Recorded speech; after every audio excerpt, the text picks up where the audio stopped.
ہے تو اللہ اسپیشلی اس کی دعا کو قبول کرتے ہیں۔ ان میں سے چند مقام میں آپ کے سامنے عرض کرتا ہوں۔ سب سے پہلا، نبی مکرم صلی اللہ علیہ وسلم نے ارشاد فرمایا کہ انسان سب سے زیادہ اللہ کے قریب سجدے کی حالت میں ہوتا ہے۔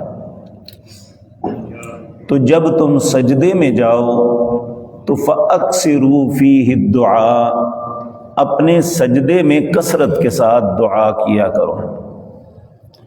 یہاں یہ بات ذہن میں رکھیں کہ اس میں کوئی شک نہیں کہ انسان جس کے دل میں نیکی کا جذبہ ہوتا ہے، اس کا دل چاہتا ہے کہ میں زیادہ سے زیادہ سجدہ کروں۔ یہ بہت خوبصورت بات ہے، لیکن سجدہ کرنے کے لیے بھی ہمیں رسول اللہ کے طریقے کو معلوم کرنا ضروری ہے۔ آپ نے کس جگہ سجدہ کیا اور کس جگہ ہم اپنی مرضی سے کر رہے ہیں۔ مثلاً اپنی مرضی کیا، انسان نماز پڑھتا ہے اور بہت سے بھائی ایسے ہیں جو نماز کے بعد سجدے میں چلے جاتے ہیں۔ پوچھیں یہ کیوں کیا؟ کہتے ہیں جی شکر کا سجدہ کیا ہے کہ میں نے نماز پڑھ لی۔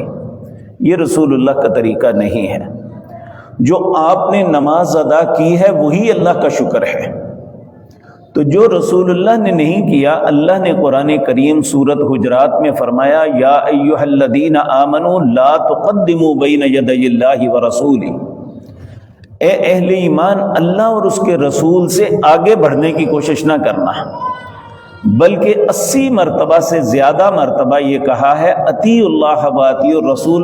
اطاعت کا مطلب ہوتا ہے پیچھے پیچھے چلنا، جو آپ نے کیا ہے وہ کریں، اپنی مرضی دین کے اندر نہیں چلتی۔ اسی طرح بعض لوگ اسپیشلی دعا کے لیے سجدہ کرتے ہیں، حالانکہ وہ نماز کا سجدہ نہیں ہوتا۔ یہ بھی رسول اللہ کے طریقے میں نہیں ہے۔ سجدہ چاہے نفل کا ہو، چاہے وتر کا ہو، چاہے فرض کا ہو، یہ سجدے وہ ہیں جن کی اجازت رسول اللہ صلی اللہ علیہ وسلم نے مرحمت فرمائی۔ یا قرآن کریم کے اندر 15 مقام ہیں جہاں سجدہ آتا ہے، وہاں حکم ہے سجدہ کرنے کا۔ عمومی طور پہ آپ سنتے ہیں قرآن میں 14 سجدے ہیں، حالانکہ یہ غلط بات ہے۔ سورت حج کے اندر 2 سجدے ہیں۔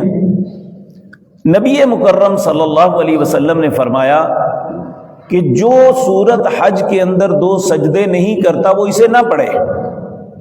لیکن بدقسمتی دیکھیے کہ جو بر صغیر میں قرآن چھپتے ہیں اس کے دوسرے سجدے میں لکھا ہوتا ہے عند الشافعی، یہ سجدہ شافعی کے نزدیک ہے، جبکہ امام شافعی کے نزدیک نہیں، رسول اللہ کا حکم ہے۔ تو جو لوگ فقہ حنفی کو فالو کرتے ہیں وہ سورت حج کا دوسرا سجدہ نہیں کرتے، اس لیے وہ اسے 14 شمار کرتے ہیں، جبکہ قرآن کریم کے اندر 15 سجدے ہیں۔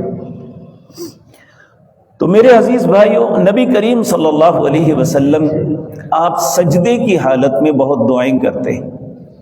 اس میں علماء کا اتفاق ہے جو فرض نماز ہے اس کے سجدوں میں انسان صرف تسبیحات کرے، جو نفل ہیں یا وتر ہیں اس کے اندر اللہ جو مرضی دعا کر سکتا ہے۔ آج کل ایک نیا ٹرینڈ شروع ہوا ہے، بعض علماء نے لوگوں کو غلط فہمی میں مبتلا کیا ہے کہ آپ اپنی زبان میں دعا مانگ سکتے ہیں، جبکہ یہ درست نہیں ہے۔ تکبیر تحریمہ سے لے کر السلام علیکم ورحمۃ اللہ تک نماز کے دوران کسی اور زبان میں بات نہیں ہو سکتی، صرف عربی زبان میں۔ امام ابو حنیفہ رحمۃ اللہ علیہ نے اپنے دور میں ایک بات کہی تھی، ائمہ محدثین نے اس کی سخت مخالفت کی تھی۔ انہوں نے کہا کوئی شخص نماز کا آغاز اللہ اکبر کہنے کے بجائے فارسی کے اندر یہ کہتا ہے اللہ بزرگ و برتر، تو اس کی نماز ٹھیک ہے؟ محدثین نے کہا نہیں، اس کی نماز درست نہیں ہے۔ کیوں؟ اس لیے کہ رسول اللہ صلی اللہ علیہ وسلم نے اللہ اکبر ہی کہہ کے نماز کا آغاز کیا، تو اس لیے کسی اور زبان کے اندر نماز کا آغاز کرنا، نماز کے اندر دعائیں کرنا، یہ درست نہیں ہے۔ تکبیر تحریمہ، پہلی تکبیر کو تکبیر تحریمہ اسی لیے کہتے ہیں کہ دنیا کی ہر کام، دنیا کی ہر بات وہاں حرام ہو جاتی ہے۔ پہلے ایک وقت تھا کہ نماز میں گفتگو کرنے کی اجازت تھی۔ اگر کوئی شخص پیچھے سے آتا، کسی نمازی سے پوچھتا یہ کون سی رکعت ہے، تو نمازی اسے بتا دیتا، لیکن بعد میں نبی مکرم صلی اللہ علیہ وسلم نے اس سے منع فرما دیا۔ اب نماز میں کوئی اور بات نہیں کر سکتا، صرف اس کی گفتگو اپنے رب کے ساتھ ہونی چاہیے، اس کے علاوہ کسی سے نہیں۔ اور یہ بات یاد رکھیں، ہم چونکہ عجمی لوگ ہیں اور یقینی بات ہے ہم چاہتے ہیں کہ ہماری اپنی زبان میں بات ہو، لیکن یہ بات ذہن میں رکھیں، جو لطف عربی کلمات کو ادا کرنے میں آتا ہے شعوری طور پہ، اگر اس کا ترجمہ بھی پتہ ہو، تو جو لذت اور جو راحت اور جو روحانیت عربی زبان میں ملتی ہے اور کسی میں نہیں۔ اور یہ بات بھی ذہن میں رکھیں، یہ عربی زبان اللہ کی زبان ہے، یہ اللہ رب العزت کی زبان ہے، اور اللہ رب العزت کے بعد ہمارے نبی جناب محمد الرسول اللہ کی زبان ہے صلی اللہ علیہ وسلم۔ اور سب سے بڑھ کے بات، جیسے ہی ہماری آنکھیں بند ہوں گی موت آئے گی، موت کے بعد ہم میں سے ہر شخص چاہے وہ پڑھا ہے یا ان پڑھ ہے، ہم فرشتوں کے ساتھ گفتگو جو کریں گے وہ عربی زبان میں ہوگی۔ فرشتے ہم سے عربی میں سوال کریں گے، ہم عربی میں انہیں جواب دیں گے، یہ اللہ کی طرف سے ودیت ہو جائے گی۔ اس لیے ہم جب اللہ سے بات کریں تو اسی کی زبان میں بات کریں تو ہم اللہ رب العزت کو اچھا لگے گا۔ تو سجدے کی حالت میں ایسا وقت ہے جب اللہ رب العزت زیادہ قریب ہو کے دعا مانگتا ہے، کیونکہ انسان سب سے زیادہ اللہ والفتح، جب آپ کے پاس اللہ کی طرف سے فتح و نصرت آ گئی، وَرَأَيْتَ النَّاسَ يَدْخُلُونَ فِي دِينِ اللَّهِ أَفْوَاجًا، اور آپ دیکھ رہے ہیں کہ لوگ فوج در فوج آپ کے دین میں داخل ہو رہے ہیں۔ یہ آپ کے لیے عروج کی انتہا تھی کہ پورا حجاز جو ہے یہ فوجوں کی فوجیں آ کے اسلام میں داخل ہو رہی تھی فتح مکہ کے بعد۔ تو اللہ رب العزت نے پھر آپ کو حکم دیا فَسَبِّحْ بِحَمْدِ رَبِّكَ وَاسْتَغْفِرْ، تین کام کریں آپ۔ فَسَبِّحْ بِحَمْدِ رَبِّكَ، اپنے رب کی تسبیح بیان کریں، بِحَمْدِ رَبِّكَ، اپنے رب کی تعریف بیان کریں، وَاسْتَغْفِرْ، اور اپنے رب سے استغفار کریں۔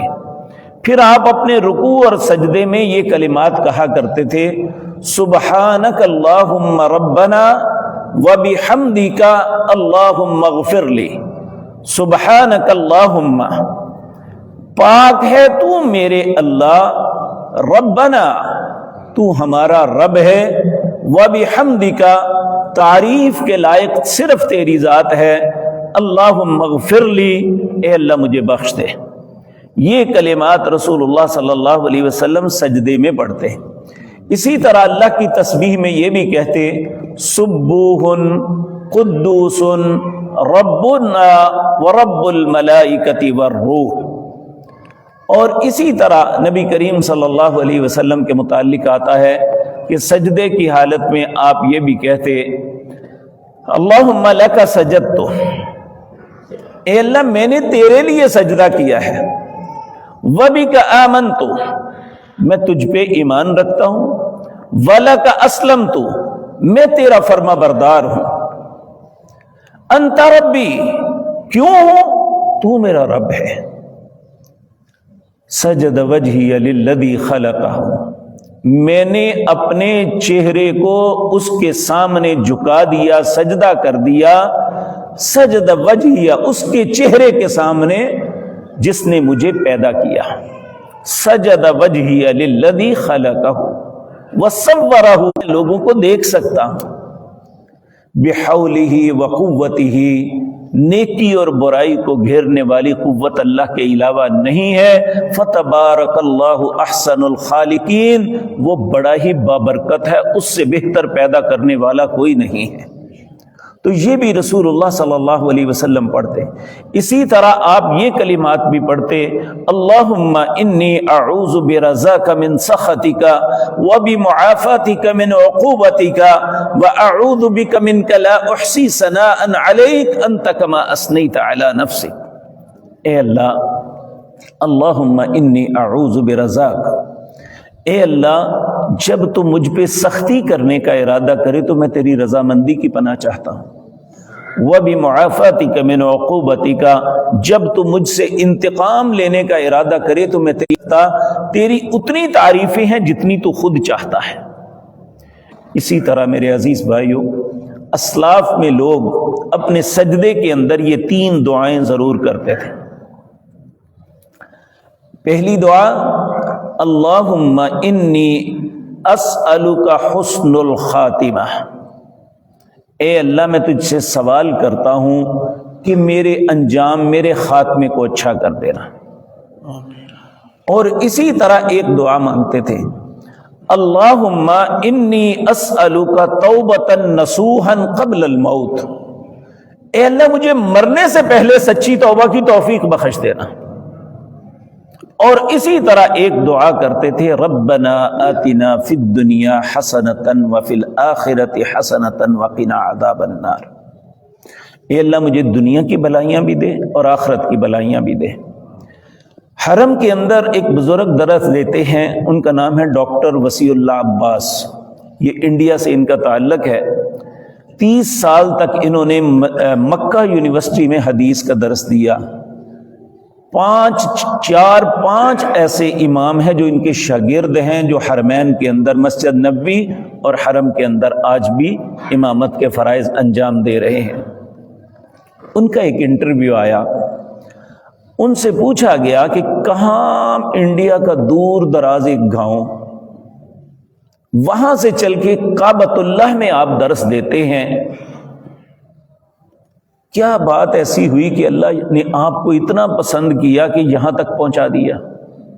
اور واقعتاً وہ انتہائی دور دراز کسی گاؤں کے رہنے والے ہیں، مجھے گاؤں کا نام تو یاد نہیں رہا، بہت پسماندہ علاقے کے رہنے والے، وہاں سے اٹھے اور کہاں اللہ نے پہنچا دیا۔ انہوں نے جو بات بتائی وہ ہمارے لیے بہت بڑی نصیحت ہے۔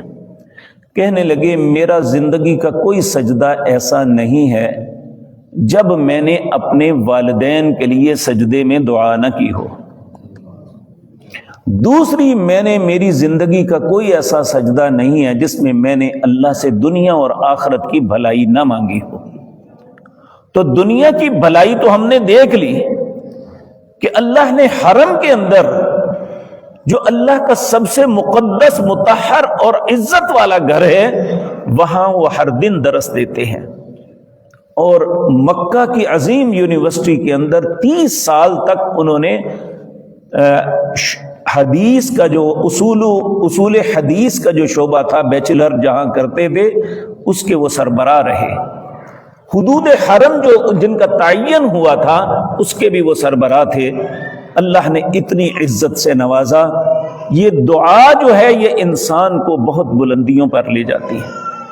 اگر انسان اللہ پہ توکل کرتے ہوئے کہ میرا مالک ہے، میرا خالق ہے، وہ کچھ بھی کر سکتا ہے، اس کے اختیار میں ساری چیزیں ہیں، تو اس لیے سجدے کے اندر اسپیشلی ہم اپنی زندگی میں بہت سی مجبوریاں، بہت سی مصیبتیں اپنے دامن میں سمیٹے ہوئے ہیں۔ ہر بندہ جس مجلس میں بیٹھے اپنا الگ سا دکھ سناتا ہے۔ ہم ایک دوسرے کو دکھ نہ سنائیں، ہم اپنے دکھ اللہ کے سامنے پیش کریں۔ جہاں ہمیں فائدہ بھی ہو سکتا ہے، ہمارے دکھوں کا مداوع ہو سکتا ہے، ہماری مصیبتیں ٹل سکتی ہیں۔ میں آپ کی مصیبت کیا ٹال سکتا ہوں؟ میں آپ کے کسی دکھ کا کیا مداوع کر سکتا ہوں سوائے اس کے کہ میں جو آپ کی تسلی کے لیے چند کلمات کہہ دوں گا؟ تو ہم اس کے سامنے یہ بات کریں جو ترس بھی کھاتا ہے اور مصیبتوں سے نکالتا بھی ہے۔ تو اللہ رب العزت ہمیں اپنی ذات پہ اعتماد نصیب فرمائے، اور انسان کو چاہیے وہ سجدے کے اندر، ہم ساری زندگی ایک بات کرتے رہتے ہیں جی یہ دعائیں نہ عربی میں آتی ہوں، بھائی جان کوئی بھی کام ہے نا اس کے لیے تھوڑی سی محنت کرنی پڑتی ہے۔ جن لوگوں کو آتی ہے ان کے سر میں کوئی دو مغز نہیں ہے، ایک ہی ہے، صرف انہوں نے اس پہ کوشش کی۔ آپ دیکھیں ایک ان پڑھ آدمی کریانے کی دکان ڈالتا ہے، کریانے کی دکان کے اندر ایک نہیں 1000 آئٹمز ہوتی ہیں، اور وہ 1000 آئٹم کی خرید بھی یاد رکھتا ہے، فروخت بھی یاد رکھتا ہے، کیونکہ اس کا کام ہے، وہ اس پہ اس کی توجہ ہے۔ تو اگر ہم ایک شخص جو اتنا پڑھا لکھا بھی نہیں لیکن صرف توجہ کی وجہ سے وہ یہ ساری باتیں اتنا سیٹ اپ چلا رہا ہے، سب کچھ ہو رہا ہے، تو اگر ہم اس طرف بھی توجہ دیں گے تو انشاءاللہ سب کچھ ہو جائے گا، دعائیں بھی یاد ہو جائیں گی، ان کا ترجمہ بھی آ جائے گا، سب کچھ۔